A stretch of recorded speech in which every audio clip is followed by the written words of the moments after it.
নমস্কার বন্ধুরা, ইলেকট্রিশিয়ান বিশ্বের চ্যানেলে আপনাদেরকে স্বাগত। আজকের এই ভিডিওতে আমি যেটা দেখাতে চলেছি সেটা হচ্ছে এই যে ফুটোগুলো থাকে, এর ফুটোর মাপ কিভাবে এই সানমাইকাতে নেবেন। যেহেতু সকেটের সুইচ লাগাবার, সকেট লাগাবার ফুটোগুলো তো থাকে, কিন্তু এটা যেখানে আপনারা বোর্ডগুলো কাটিং করেন সেখান থেকে এই ফুটোগুলো কিন্তু পড়ে দেয় না, ওগুলো ইলেকট্রিশিয়ানদেরকে নিজেদেরকেই করতে হয়। তো এই ফুটোগুলো কিভাবে করবে অনেক ইলেকট্রিশিয়ান জানে না, বা অনেক ইলেকট্রিশিয়ান জানে, কিন্তু যারা জানে না এই ভিডিওটা তাদের জন্য। তো আসুন দেখে নিন এবং শিখে নিন কিভাবে এই ফুটোগুলো করা হয়, মেজারমেন্টটা কিভাবে নেওয়া হয়। তো প্রথমে আপনাদেরকে একটা স্কেল আর পেন্সিল নিতে হবে। পেন্সিল নিয়ে এই যে ফুটোগুলো আছে, এই ফুটোগুলো ঠিক সেন্টারে আপনাদেরকে স্কেলটা ধরতে হবে। ঠিক এইভাবে, এই যে আমি সেন্টার করে ধরছি, সেন্টারে ধরলাম, ধরে এই দিকে একটা দাগ দিয়ে নেব আর এই দিকে একটা দাগ দিয়ে নেব। সেম প্রসেসে আমি নিচের দিকেও দাগটা দিয়ে নেব।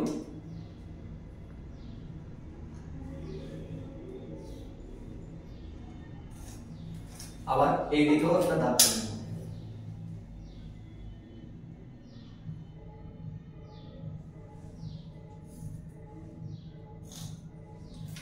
আবার এই দিকে একটা দাগ দিয়ে নেব।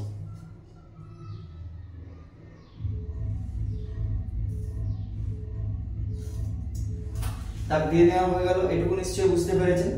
এরপরে যেটা করতে হবে, যে বোর্ডটা লাগবে, যেহেতু এই বোর্ডটা এখানে লাগবে, তো এটা লাগাতে হবে। এরকম ভাবে দেখে নিতে হবে যে কোথায় কতটা গ্যাপ হচ্ছে। এখান থেকে বুঝতে পারবে এই যে এখানে এতটা, এটা এইটুকু আছে, এইটা এতটা আছে, তো বোর্ডটা আমার একটু এদিকে যাবে।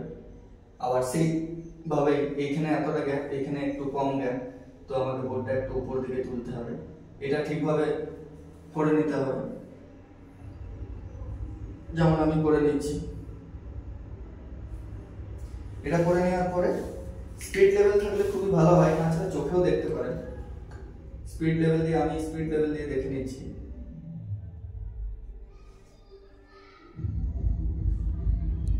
স্পিড লেভেলে ঠিক আছে। এরপরে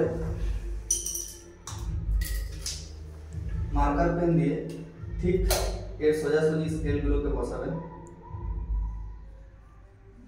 এখানে একটা ছোট করে দাগ দিয়ে নেবেন, এখানে একটা ছোট করে দাগ দিয়ে নেবেন। তারপরে আবার এইদিকে দাগ দিয়ে নেবেন,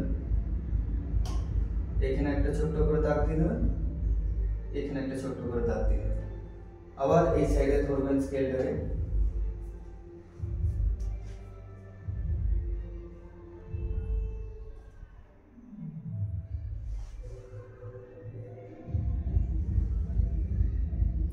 এই সাইডে একটা দাগ, এইদিকে একটা দাগ দিয়ে নেওয়ার পরে নিচের দিকে স্কেলটাকে ধরবেন।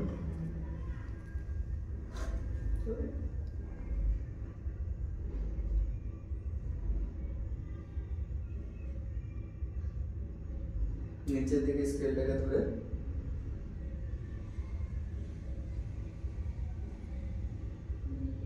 সেন্টার করে এটাকে দাগ দিয়ে নেবেন। তাহলে কি হলো, আমার হোলের মার্কিং এর দাগটা চলে আসলো। আমি ফুটোটা কোন জায়গায় করব, এই যে এখানে প্লাস চিহ্ন যেখানে বিন্দুটা হয়েছে, এই বিন্দুটার এই জায়গায় আমি 4টে ফুটো করে নেব। তাহলে গিয়ে ওইখানে সোজাভাবে বোর্ডটা বসে যাবে। তো আমি ফুটোটা করা দেখাচ্ছি, আসুন আপনারা। এরপরে একটা প্রেক নিয়ে নিতে হবে। প্রেকে করে এই যে এই জায়গাটা যেখানটায় প্লাস চিহ্নটা হয়েছে, ওই প্লাস চিহ্নটায় দাগ, এখানটা একটা ছোট করে মার্কিং করে নিতে হবে।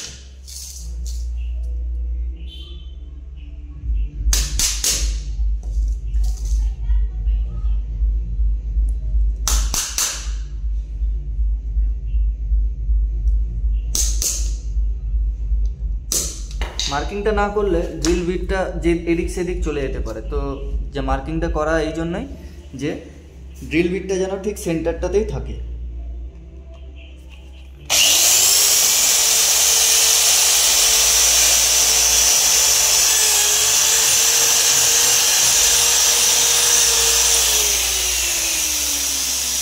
এই ড্রিল বিটটা এই ফুটোগুলো করার জন্য ড্রিল বিট আপনারা 5.5-এরও নিতে পারেন, 6-এরও নিতে পারেন।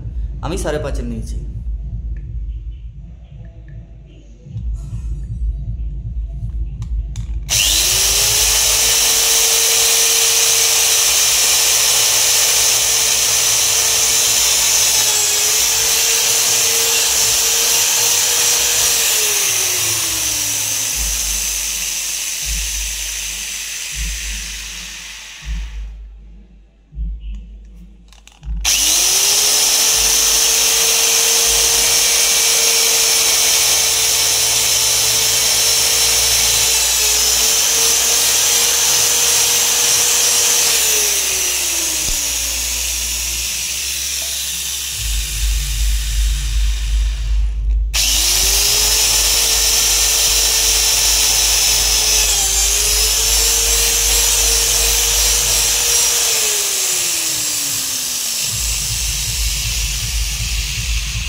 চারি সাইডে 4টে ফুটো করে নিলাম। এরপরে আমি দেখাবো আপনাদেরকে বোর্ডটাকে লাগিয়ে, এবারে দেখাচ্ছি আপনাদেরকে।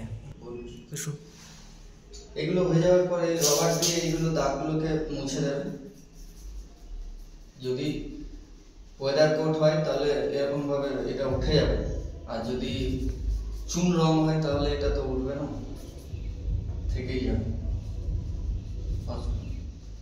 মুছে নিলাম আমি দাগগুলো। এরপরে আমি বোর্ডটা লাগাবো।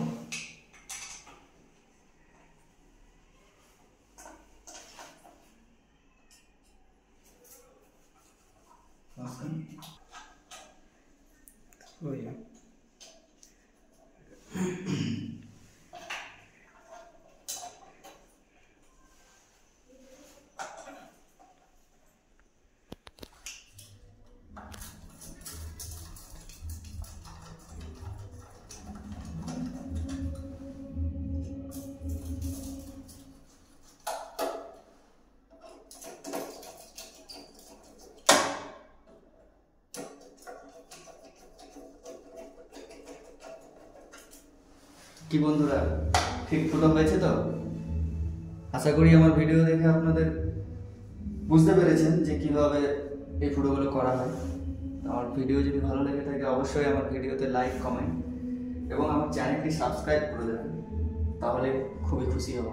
ধন্যবাদ, ভালো থাকবেন।